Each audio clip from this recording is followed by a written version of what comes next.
Va ora in onda il garage dell'Alfista, l'unica radiovisione dal cuore sportivo. Alla guida Antonino Danna.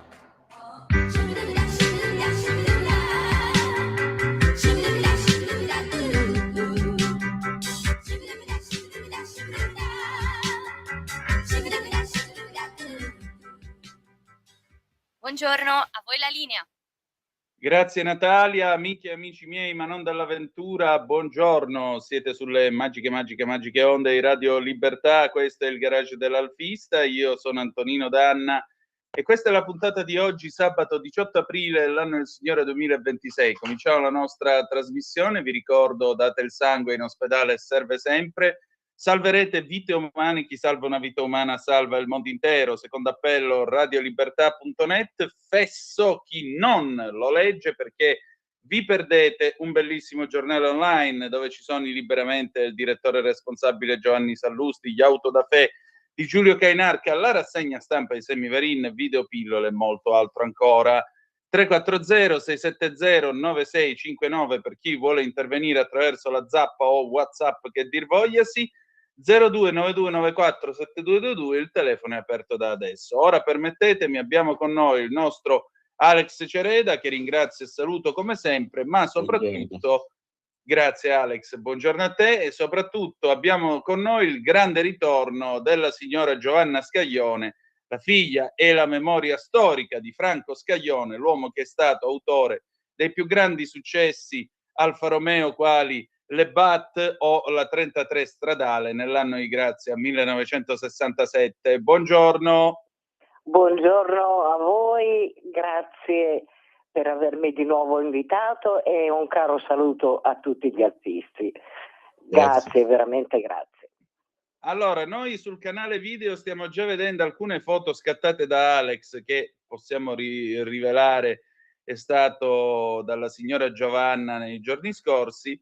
La signora Giovanna mostra una serie di abiti e soprattutto gli attrezzi del mestiere. Vedo anche, credo sia un regolo calcolatore di suo padre, non vorrei sbagliarmi. Comunque Alex, a te il timone, prego. Allora, innanzitutto buongiorno a tutti, buongiorno Giovanna, ci risentiamo. Ciao, dopo Alex. Pochi giorni. Allora, viaggiando per l'Italia, ma lo avevo promesso da tempo alla mia cara amica Giovanna, con cui ci lega un'amicizia più che decennale, di passarla a trovare. Uno, perché anche fa piacere visitare i propri amici, e due, perché ero molto curioso di vedere dal vivo alcuni oggetti veramente preziosi che fanno parte della storia del padre. Perché la storia del padre? Franco Scaglione iniziò quando abbandonò, credo, gli studi, abbandonò perché per questione di tempo, in ingegneria aeronautica, perché molti dicono non è ingegnere. Sì, non è ingegnere, ma ha studiato comunque.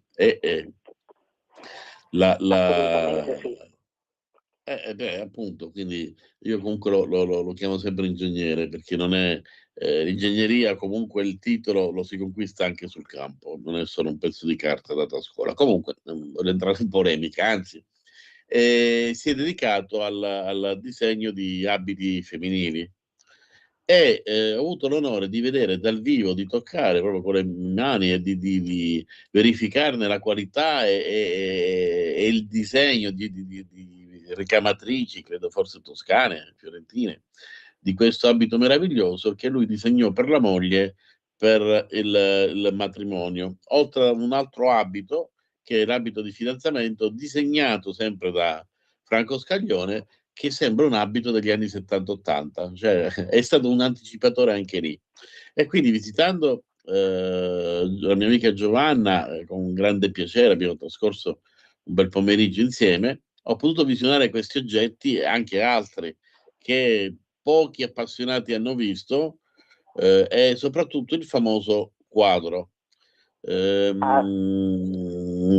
Franco Scaglione ha disegnato, quando era credo fidanzato o sposato da poco, un ritrattino, un ritratto che, credetemi, nelle fotografie non rende merito, ma visto dal vivo sembra un ritratto tridimensionale.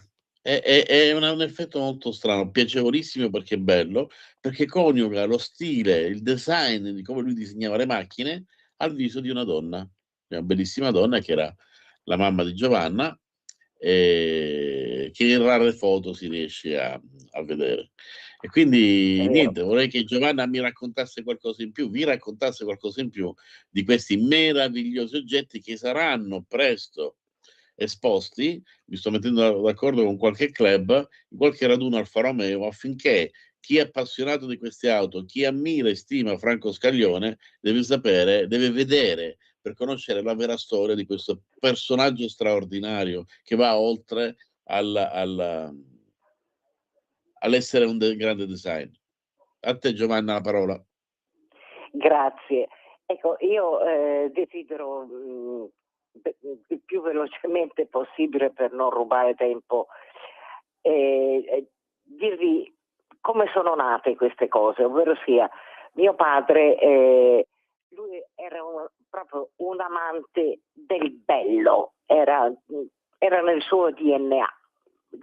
Le cose belle per lui erano indispensabili. Ed era proprio capace di rendere le sue idee e di farle diventare realtà. Quando faccio un passo indietro, quando lui è tornato dalla prigionia in India, non ha continuato l'università, perché sennò sarebbe, diciamo, stato un periodo troppo lungo per potersi effettivamente laureare. Quindi decise di cercare subito di entrare nel mondo dell'automobile, che però nel 1948 non era così facile. Andò a stare a Bologna, perché a Bologna c'era la possibilità di contattare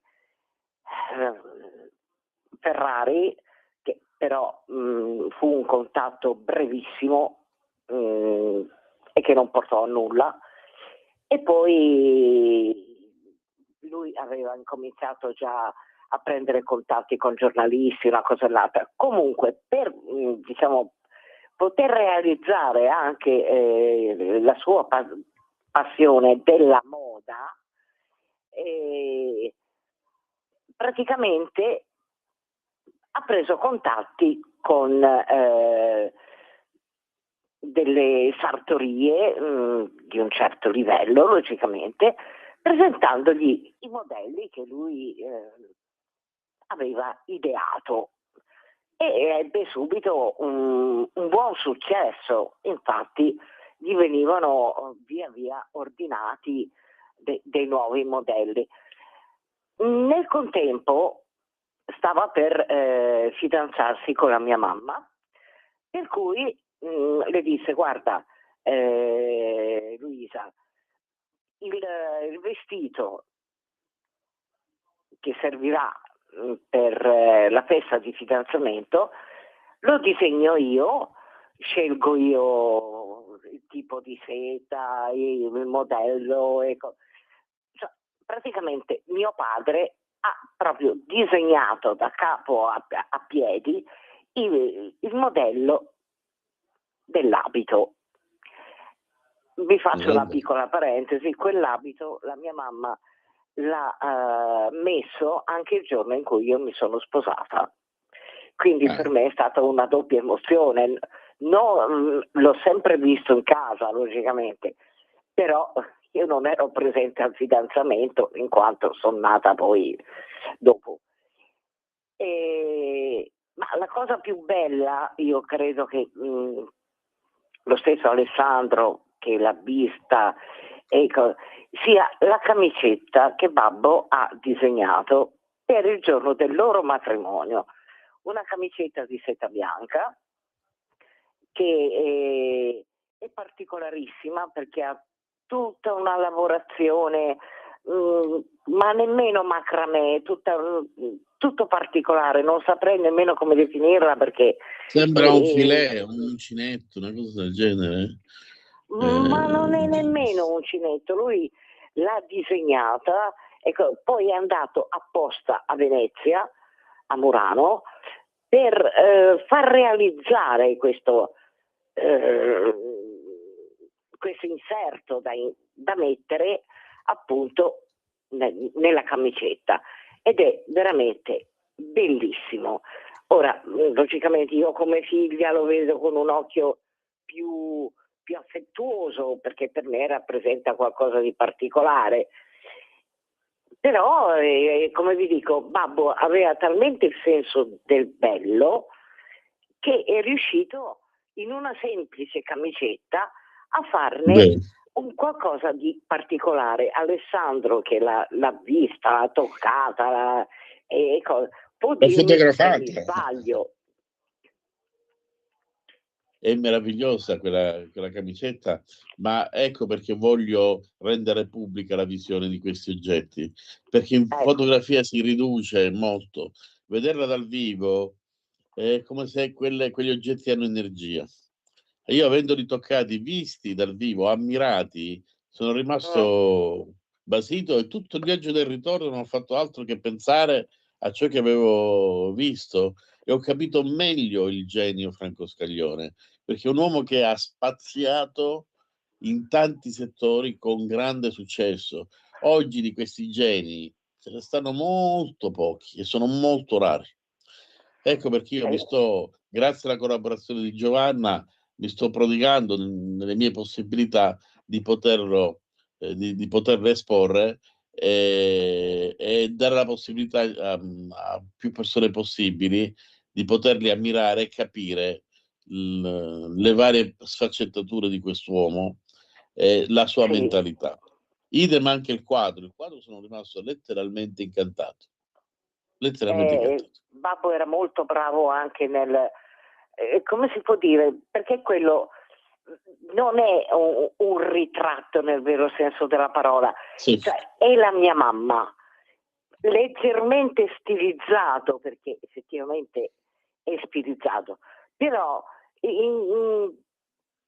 vede, oltre che il viso della mia mamma, si vede quasi come il suo io interiore.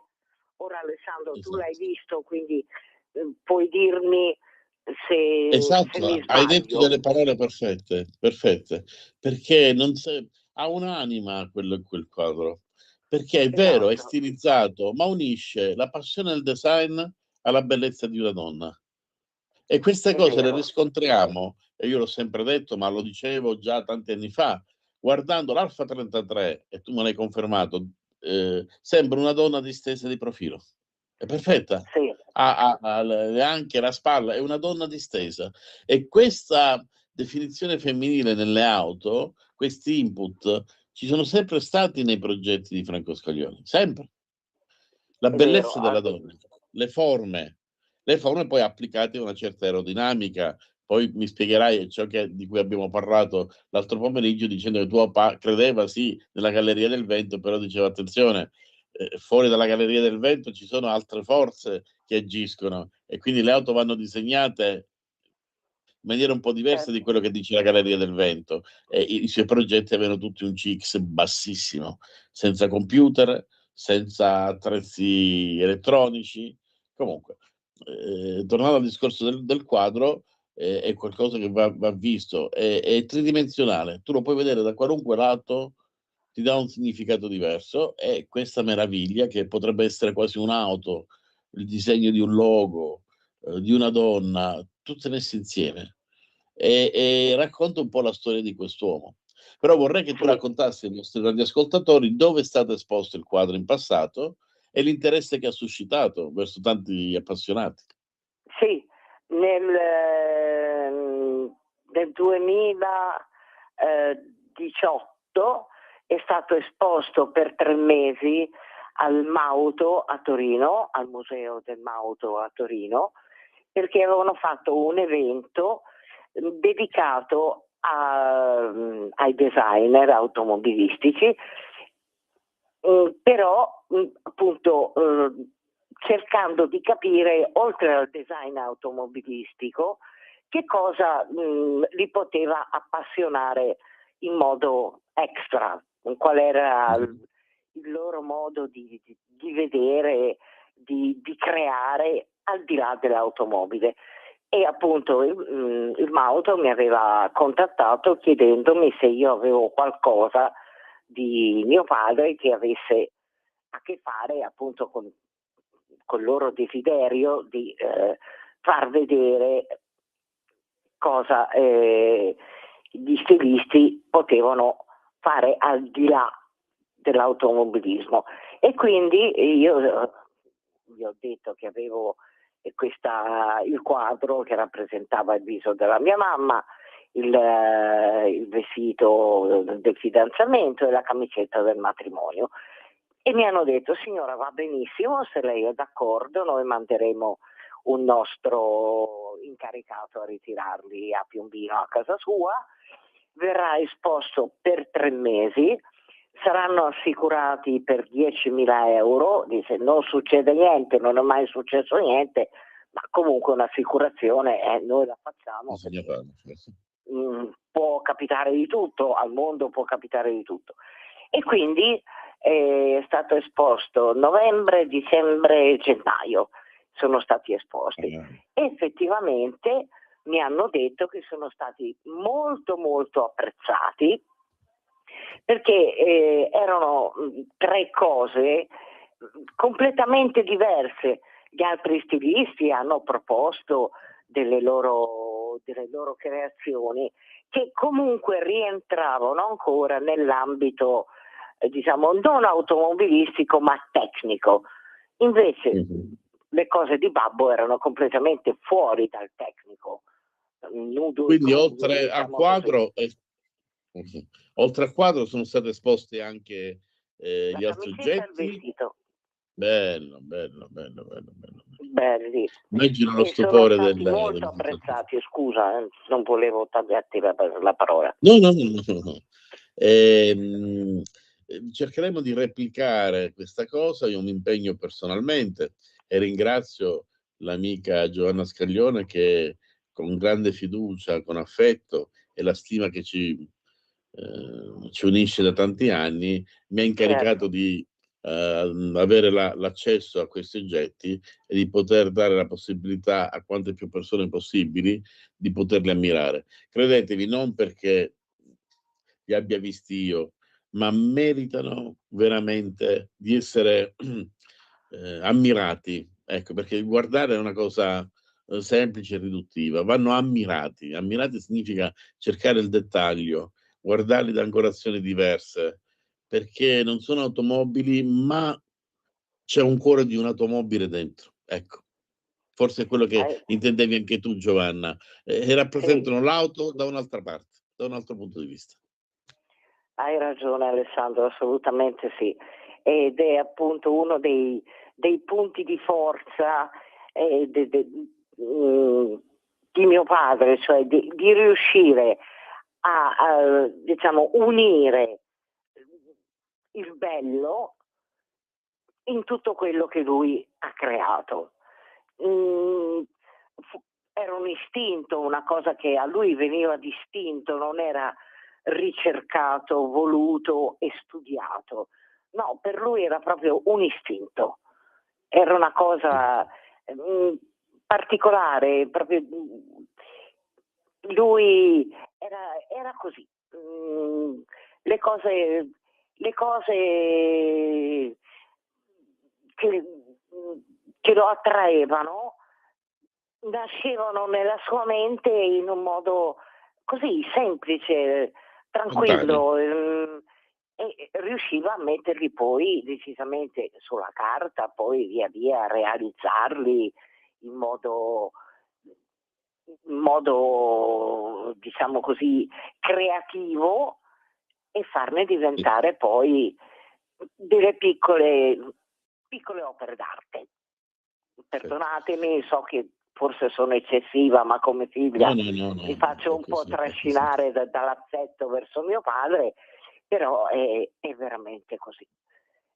Allora, prima di passare la parola ad Antonino Danna, che sicuramente ti vorrà fare una domanda, Io vi accenno, avremo Giovanna anche nella prossima puntata perché ci sono altri oggetti e comunque ci da raccontare un'altra storia molto interessante sulla BAT 11 e che verrà fatta una raccolta firme per dedicare una piazza, una via a Franco Scaglione a Roma. Quindi Mi adesso sembra una cosa doverosa. è doveroso e ognuno di noi si deve impegnare affinché firmi e faccia firmare più persone possibili. Prossimamente mi recherò, c'è un ufficio a Circo Massimo, credo che sia ancora lì, delegato alle richieste per dedicare una via, una piazza a personaggi che hanno contribuito nel mondo della letteratura, dell'arte, della fisica, della scienza, dell'automobilismo, una via. Mi impegnerò per quello che mi può essere la mia capacità di riuscirci, ma sono sicuro che con l'aiuto dei nostri ascoltatori, specialmente per chi abita a Roma, ma anche per chi abita fuori, di riuscire a raccogliere quante più possibile firme perché affinché questo si possa avverare. Questo sarebbe La mia firma il è già regalo. disponibile. Bene. Antonino, in chiusura hai qualcosa da chiedere alla nostra amica? Più che da chiedere, io vorrei fare una riflessione che in fondo Giovanna ha già anticipato, anche perché abbiamo ancora solo 2 minuti. Qualcuno potrebbe dire, vabbè, ma che cosa c'entra l'Alfa Romeo con quello che noi abbiamo raccontato in questi giorni? Ecco, chi si pone questa domanda evidentemente non ha capito nulla di quello che l'Alfa Romeo è stata ed è nella storia e nel costume di questo paese. L'Alfa Romeo non è soltanto una fabbrica di automobili. L'Alfa Romeo è un'azienda che nel corso della sua storia, specialmente nel secondo dopoguerra, con una figura quale il presidentissimo Giuseppe Luraghi, ha fatto cultura.